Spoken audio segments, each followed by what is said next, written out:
સ્વરાજ્યની ચૂંટણીને લઈ અમદાવાદ જિલ્લાના સાણંદ તાલુકામાં રાજકીય ગરમાવો તેજ બન્યો છે। સાણંદ તાલુકાના વિરોચનગર ખાતે ભારતીય જનતા પાર્ટી દ્વારા ભવ્ય જાહેર સભાનું આયોજન કરવામાં આવ્યું, જેમાં મોટી સંખ્યામાં કાર્યકરો અને ગ્રામજનો હાજર રહ્યા। વિરોચનગર ખાતે યોજાયેલી આ જાહેર સભામાં જિલ્લા પંચાયત માટે હંસાબેન હસમુખભાઈ જાદવ અને તાલુકા પંચાયત માટે એડવોકેટ શમસુદ્દીન ખાન અલેફ ખાન પઠાણના સમર્થનમાં પ્રચાર કરવામાં આવ્યો। ભાજપના પૂર્વ પ્રદેશ મહામંત્રી પ્રદીપસિંહ વાઘેલાએ બંને ઉમેદવારોને જંગી બહુમતીથી જીતાડવા માટે આહવાન કર્યું। સાણંદ બાવળાના ધારાસભ્ય કનુભાઈ પટેલે પણ બંને ઉમેદવારોની જીતનો વિશ્વાસ વ્યક્ત કરતા ગ્રામજનોને વિકાસ અને પડતર પ્રશ્નોના નિરાકરણ માટે ખાતરી આપી। આગામી જિલ્લા અને તાલુકા પંચાયતની ચૂંટણીમાં ભાજપને જંગી બહુમતીથી જીતાડવા માટે અમે પ્રતિબદ્ધ છીએ। વિસ્તારના તમામ પડતર પ્રશ્નોનો ઉકેલ લાવી વિકાસને પ્રાથમિકતા આપશું।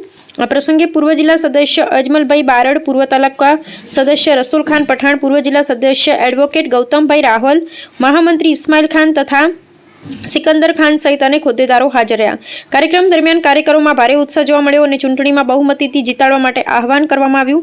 સ્વરાજ્યની ચૂંટણી પહેલા ભાજપ દ્વારા સંગઠન મજબૂત બનાવવા વિરોચનગરમાં આ જાહેર સભાનું આયોજન કરવામાં આવ્યું છે। હવે જોવાનું રહેશે કે આવનારી ચૂંટણીમાં મતદારો કઈ તરફ ઝુકાવ દર્શાવે છે। આજે વિરોચનગર જિલ્લા પંચાયત સીટના ભારતીય જનતા પાર્ટીના ઉમેદવાર હંસાબેન હસમુખભાઈ જાદવ અને તાલુકા પંચાયત સીટના ઉમેદવાર શમસુદ્દીનભાઈના પ્રચાર અર્થે આવવાનું થયું। જે પ્રકારે મુસ્લિમ બિરાદરોની આ મોટી સંખ્યામાં સભા આજે થઈ છે, ભારતીય જનતા પાર્ટીના તાલુકા પંચાયત સીટના ઉમેદવાર શમસુદ્દીનભાઈ અને જિલ્લા પંચાયતના ભારતીય જનતા પાર્ટીના ઉમેદવાર હંસાબેન જાદવનો વિજય નિશ્ચિત છે। આજે બધા જ સમાજના બધા જ ધર્મના લોકોને ભારતીય જનતા પાર્ટીની વિકાસની રાજનીતિમાં જોઈન્ટ થવું છે। વિરોચનગર ગામના બધા જ ધર્મના લોકોએ ભેગા થઈને ભારતીય જનતા પાર્ટીના બંને ઉમેદવારોને વિજયી બનાવવા માટેનું પ્રણ લીધું છે। સ્પષ્ટપણે દેખાઈ રહ્યું છે કે 28 તારીખે જ્યારે મતગણતરી પૂર્ણ થશે ત્યારે ભાજપના બંને ઉમેદવારોનો ભવ્ય વિજય થશે। ભાજપની વિકાસની રાજનીતિ, છેવાડાના માનવીનો વિકાસ થાય એના માટે સતત 30 વર્ષથી રાજ્ય સરકારના માધ્યમથી ભાજપ વિકાસના કામો કરી રહ્યું છે।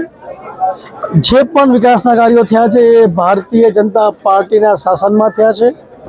ગામની અંદર કે મોહલ્લાની અંદર નાના મોટા કોઈ કામો બાકી હશે તો એ રાજ્ય સરકાર ભારતીય જનતા પાર્ટીની છે, તો ભારતીય જનતા પાર્ટીની સરકારના માધ્યમથી જ એ બાકી રહેલા વિકાસના કામો પૂર્ણ કરવામાં આવવાના છે।